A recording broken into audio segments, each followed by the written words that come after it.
کیا میرا اللہ ہے. پھر بھی نہ رکھ ایک روزے کی قیمت جو ان 8 دنوں میں رکھیں. اللہ کہہ رہا ہے 365 روزے. حضرت علی رضی اللہ تعالیٰ فاطمہ رضی اللہ عنہا کا مشہور واقعہ, وہ لوگ تو بھوکے یعنی کھانے کو کا صبح روزہ رکھنا ہے, آگے مہینے آگے کیسے رکھیں اللہ کے نبی کہ بیٹی بات یہ ہے کہ گھر میں سحری تو ہے کوئی نہیں. ہمارے یہاں تو انڈے ڈبل روٹی نہ ہو تو 2 بجے بھی سحری میں لے کر آتے ہیں, دودھ نہ ہو تو پریشان ہو جاتے ہیں. کیا کریں؟ کچھ نہیں, کوئی بات نہیں, سحری بغیر سحری کے کر لیں گے. یہ بتا کہ سحری روزے کے لیے سحری ضروری تو نہیں ہے نا, ہو تو سنت ہے, نہ ہو تو کیا کریں؟ کوئی بات نہیں. فاطمہ اللہ کے نبی کی لاڈلی بیٹی, جنت کی ہماری ہزاروں لاکھوں اربوں کھربوں بیٹیاں جتنی پیدا ہوئی قیامت تک ہوں گی, اللہ کی قسم سب بھی قربان ہو تو ایک فاطمہ کا مقابلہ نہیں ہو سکتا. جس اللہ نے خود کہا کہ میں نے تمہاری بیٹیاں خوش ہوتی ہیں نئے کپڑے پہن کر, تمہاری بیٹیاں خوش ہوتی ہیں سونے کے تاج پہن کر. سنو سنو, میں اپنے نبی کی بیٹی کو جنت کی عورتوں کے تاج پہنا کر سردار بنا دیتا ہوں. یہ قیمت ملی کسی کو آج تک؟ نہ ملی. کیسے ملی یہ سنو, اعمال سے ملتی ہے. اور روزہ رکھنا ہے. صبح علی اللہ کا اچھا میں مزدوری کر کے یہودی کیا گئے, 11 کھجوریں ملی اور کہا کہ چلو آ کر 4 حسن حسین کو کھلاؤ. 8 میں 11 ملی تھی, 3 بج گئی. 2 تم کھا لو فاطمہ, میں نہیں, 2 تم کھاؤ 1 میں کھا لوں. ٹھیک ہے. دسترخوان پر, ہمارے یہاں تو دسترخوان پر کھلا ہوتا ہے تو سحری میں اتنا کھایا ہوتا ہے. اس سے پہلے کبھی شربت بھی, روح افزا بھی, ادھر سے سموسے بھی, پکوڑے بھی, اور مٹھائیاں بھی, کسٹرڈ بھی, پڈنگ بھی.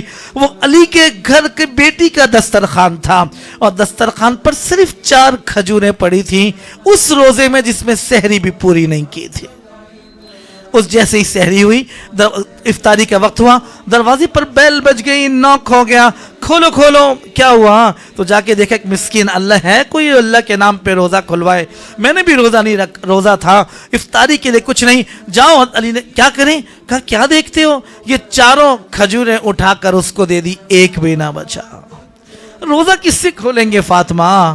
کوئی بات نہیں, پانی ہے نا. روزہ کھول لیا.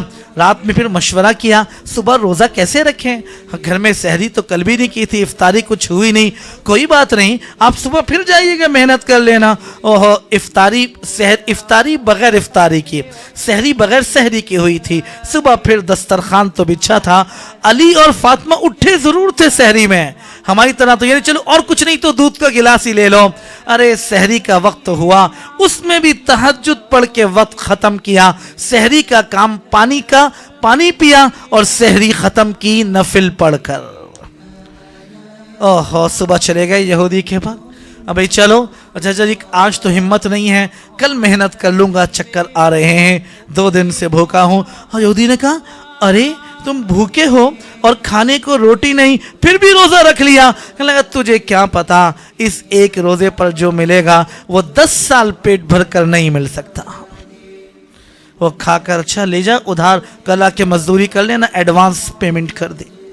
وہ لے کر گئے, گھر میں پہنچے. اللہ کو بھی امتحان لینا تھا, ہم جیسے پتھر دلوں کو بتانے کے لیے جن کے گھروں میں 10 کلو گوشت پڑا ہو, زبردست قسم کے سموسے چیزیں پڑی ہوں, اور ڈیپ فریزر فل ہوئے پڑے ہوں, فرائی آئٹم پڑے ہوں. اللہ کہہ رہے تم سب کچھ ہونے پر نہیں اٹھتے ہو. وہ فاقے کی حالت میں کھجوریں لا کر دوسرے دن رکھی. کیا ہو گیا؟ جیسے ہی بیٹھے اللہ نے امتحان لیا. وَيُطْعِمُونَ الطَّعَامَ عَلَىٰ حُبِّهِ مِسْكِينًا وَيَتِيمًا. یتیم نے آ کے پھر نوک کر دی, ارے بھائی کوئی ہے, میں یتیم ہوں, نہ باپ نہ ماں, کھانے کو روٹی کوئی نہیں, کیا کرتے ہیں؟ وہ فاطمہ کہنے لگی کیا سوچتے ہو, یہ جنت بنانے کا موقع آیا, روز روز نہیں آتا ہے. دنیا کے بدلے آخرت مت بیچو, دنیا بیچ کے جنت لے لو. اور یہ دے کر وہ کھجوریں بھی دے دی. کہنا بہت آسان ہے, سچ بات یہ تو پانی کی پیاس ہونا اس میں لگ پتا جاتا ہے. وہ جا کر دیا. تیسرے دن اللہ کی شان اسی طرح ہوا. اور جانے کے بعد اس دن روزے پر کون آیا؟ مسکین, ایک یتیم آ گیا, یتیم و اسیرا, ایک وہ قیدی آ گیا. قیدی نے کہا ابھی جیل سے چھٹ کر آیا ہوں, کچھ نہیں کھایا, بھوکا ننگا ہوں. اچھا کوئی بات, اس دن بھی دیا. اللہ نے جبرائیل کو اتارا اور یہ قرآن کی آیتیں اتار کر کہا اے نبی, تو اگر میں نے تجھے نبیوں کا سردار بنایا تو میں نے تیری بیٹیوں کو بھی جنت کی عورتوں کا سردار بنا دیا. اگر میں نے تیری بیٹی کو جنت کا سردار بنایا تو میں نے تیرے داماد کو بھی جنت کے مردوں کا سردار بنا دیا. جنت ایسے ہی تھوڑی ملتی ہے، محنت مشقت ہو نہیں، بس دنیا میں زندگیاں برباد کی ہیں. میں تیرے بیٹوں نواسوں کو بھی کیا خوبصورت گھرانہ بنا ایمان اعمال سے. فاقے والا گھر، بد نصیب گھر وہ نہیں ہے جس میں پردے لٹکانے کو نہ ہو، جس میں ڈیکوریشن پیس پورے نہ ہو، جس کی پریزنٹیشن اچھی نہ ہو. نہیں، میرے اللہ کے ہاں بد نصیب گھر وہ ہے جس میں اللہ کو راضی نہ کیا جاتا ہو. بدترین گھر وہ ہے جس میں سب چیزیں موجود ہوں لیکن اللہ کے لیے آنسو ٹپکتے ہوئے مہینوں ہو گئے ہوں، تہجد پڑھنے کی توفیق نہ ہو، فجر میں دروازے نہ کھلتے ہوں. اس لیے اللہ نے کہا یہ ذی الحج کا مہینہ دے رہا ہوں، اس کی قدر کر لو.